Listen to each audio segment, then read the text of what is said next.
Narito na ang mahalagang balita mula sa PNA Headlines. Posibleng mapirmahan ni Pangulong Ferdinand R. Marcos Jr. ang 2025 national budget na 6.352 trillion pesos bago magbagong taon. Sa isang panayam, sinabi niyang binubusisi nila ang detalye ng panukalang budget lalo na pagdating sa mga insertion o mga proyektong isiningit sa orihinal na budget. Ayon sa Pangulo, kailangang silipin ang bawat linya ng budget at alamin kung alin sa mga gastusin nila ang gagawing prioridad sa susunod na taon. Katunayan, anya nito'y may mga nakita na silang budget proposal na kulang ang papeles. Kasalukuyang nagkikipagkonsultasyon si Pangulong Marcos sa mga miyembro ng gabinete para i-review ang budget para sa susunod na taon. Ito ay matapos ipagpaliban ang nakatakdasa ng pirmahan ng budget bukas, 20 ng Disyembre. Ipapaubaya ni Pangulong Ferdinand R. Marcos Jr. sa mga eksperto sa batas ang pagbibigay ng executive clemency sa OFW na si Mary Jane Veloso. Ayon sa Pangulo, matatagalan bago matukoy kung maaaring mabigyan si Veloso ng pardon lalo't sinisimulan pa lang ang pag-aaral sa kaso niya. Nilinaw niya nga wala namang hinihingi kondisyon ang gobyerno ng Indonesia kaugnay sa anumang mangyayari kay Veloso sa pagbabalik niya sa Pilipinas. Gayunpaman, iginiit niya ang masusing pag-aaral ang kailangan sa kaso ng OFW habang nakakulong siya dito sa bansa. Naunang nanawagan ang ilang sektor at kinatawan ni Veloso na bigyan siya ng executive clemency lalo't napatunayang siya ay biktima ng human trafficking na dahilan ng pagkakaaresto sa kanya. Samantala, kailangan din umano ng masusing pag-aaral ang rekomendasyong kasuhan ng Crimes Against Humanity charges si dating Pangulong Rodrigo Duterte. Ayon kay Pangulong Marcos, ipinauubaya niya sa Department of Justice ang pag-aaral sa rekomendasyon ng House Quad Committee. Kaya naman inaasahang isusumite ng House Quadcom ang mga dokumento at ebidensya mula sa mga nakaraang hearing nito sa DOJ para makita kung dapat at paano magsampa ng kaso. Pinakakasuhan ng Quadcom sina Duterte, Senador Bongo, Senador Ronald de la Rosa at ilang opisyal ng kapulisan dahil sa papel nila sa mga extrajudicial killing na nangyari sa gitna ng kampanya kontra droga ng Administrasyong Duterte. Tiniyak ni Pangulong Ferdinand R. Marcos Jr. na tuloy-tuloy pa rin ang serbisyo ng PhilHealth kahit matanggalan ito ng subsidiya mula sa 2025 national budget. Sa isang panayam, sinabi ng Pangulo na kahit nabawasan ang budget ng PhilHealth, madadagdagan naman ang mga serbisyo nito sa mga nangangailangang Pilipino.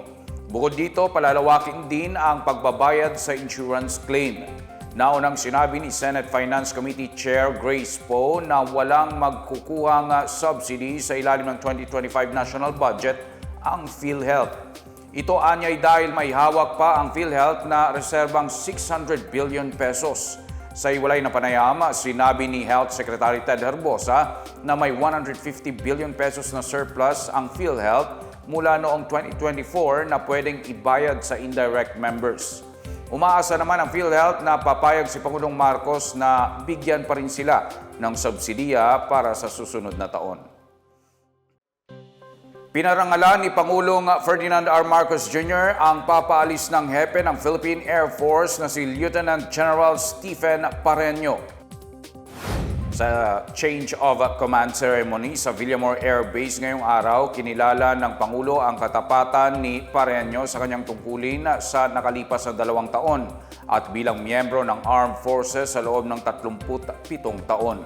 Sinabi niyang naging inspirasyon si Pareño sa bawat airman na maging maasahan, profesional at pagkareaktibo. Pinuri ng Pangulo ang paglago ng kapasidad at teknolohiya ng Air Force, ang pagpupursige nitong protektahan ang teritoryo at soberanya ng Pilipinas, gayon din ang mahigit 300 humanitarian mission sa ilalim ng pamumuno ni Pareño.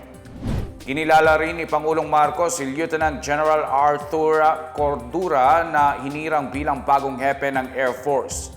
Nagpahayag ang Pangulo ng kumpiyansa na magagabayan ni Cordura ang Air Force na maging mas matatag, maagap at mapagkakatiwalaan sa paglilingkod nila sa bayan. Hinamon din ni Marcos ang Air Force na patuloy na siguruhin ang kaligtasan at kapakanan ng bawat Pilipino at huwag maging kampante sa gitna ng sari-saring hamon sa kasalukuyan.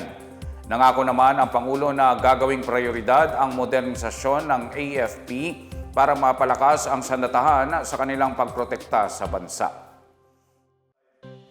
Sa ibang balita, maglulunsad ang Department of Agriculture ng mas mura at mas masustansyang uri ng bigas sa susunod na taon.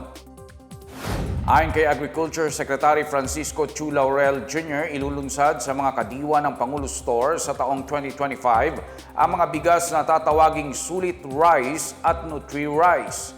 Ang sulit rice ay puting broken rice na mabibili sa halagang 35 pesos per kilo.